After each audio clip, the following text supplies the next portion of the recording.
Good morning. I'm Randy Barkley, and I'm here with Jeremiah Lee. And every week, we're talking about some of the key financial choices, and hopefully, it's beneficial to you listening.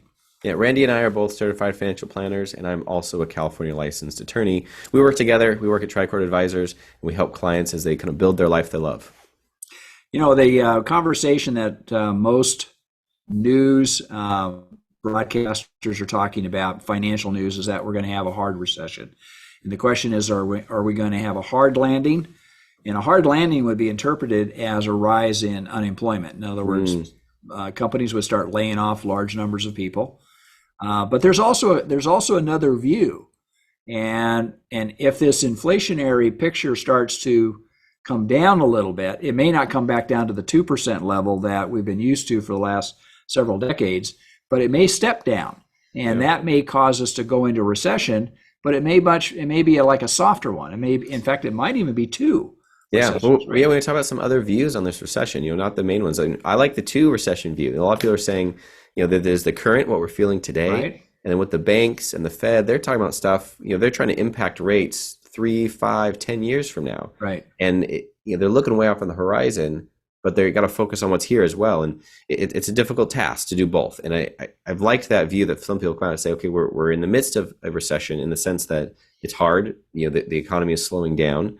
But the last 2 weeks, we've had great stock market prices. Right. Gas prices starting to come down. I think some people are feeling okay. And so if we pull out of this, it doesn't mean, we're done. It also doesn't mean that we're doomed. One of the views, kind of an alternative view, is say we might have a recession moment and do well for a time, and have another recession moment before we're kind of get all this stuff worked out of our system. And again, I think that we were talking about this before we got together for the radio program.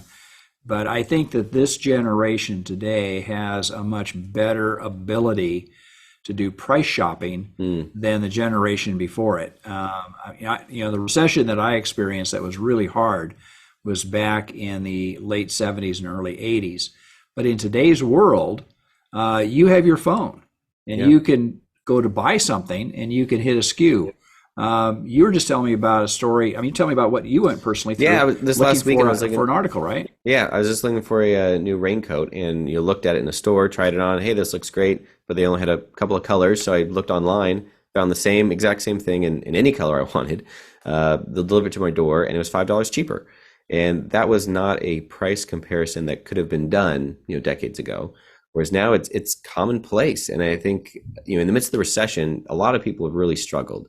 There's been a whole other group of people that have got some great deals are not struggling. An article I was reading talking about similar about coats, but it was saying at the early part of this summer, there's a lot of companies like Target or Kohl's, other ones that had ordered this large inventory of winter that didn't make it in time. So now Yeah. early summer, they've got all these coats, didn't want to put them in the store, also didn't want to just save them for next year. So they used all the discounters. They used eBay. They sent them to Ross, Burlington Coat Factory, some of these other ones.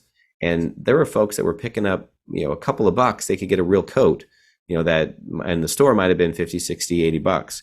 But We're talking about a major discount in price. We're talking about a coat. You were telling me about a coat that was costing in the previous season was like what, $70 or yeah, whatever, and yeah, buying it for what? a couple bucks, $5 that someone picked Like up. five? Yeah.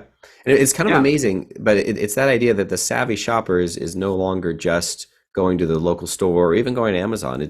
There's these discount outlets that people can go to. And if people are struggling, there's a whole group of people who are just struggling in this time.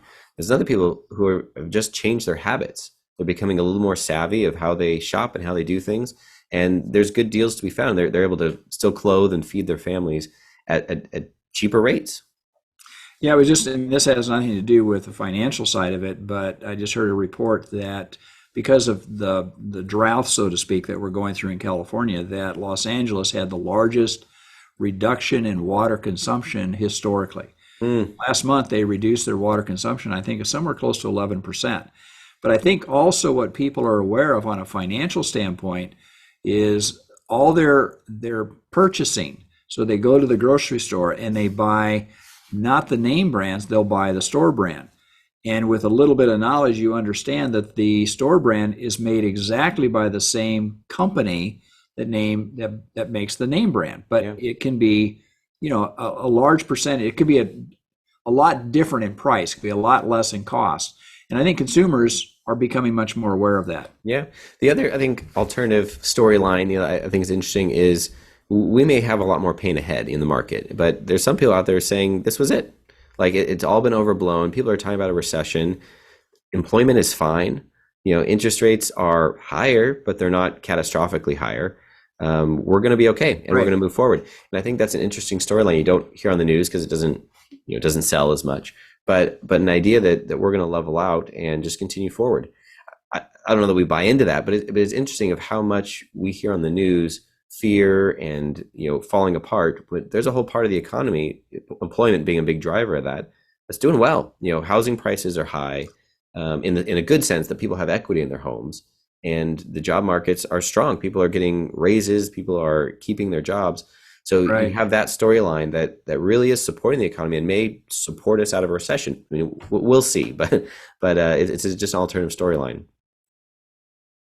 But I think your comments are well taken in the sense that we're seeing some of the key factors going down in price, but also with rising interest rates on mortgage rates going up, real estate prices are starting to level off a little bit. We're not seeing this complete escalation in prices.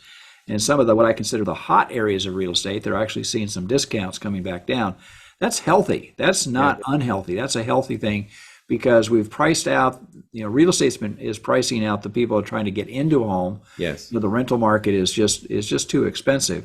So some of those things coming down is very healthy because you want to have people to be able to get a home, to get a place to live that doesn't eat up all of the excess income that they have, just to live in what I consider a meager surrounding, so to speak. Yeah. So. And I think it gets real scary when unemployment goes real high for recession. Whereas this one, it's unique. If we are going into a longer recession with high employment, it's odd. So we'll see how that plays out. Yeah. If anyone has a topic they want to hear us talk about in the future, feel free to go to our website, retirementunlimited.com. Use the comment section. You can send us a note or give our office a call. It's 951-684-7011.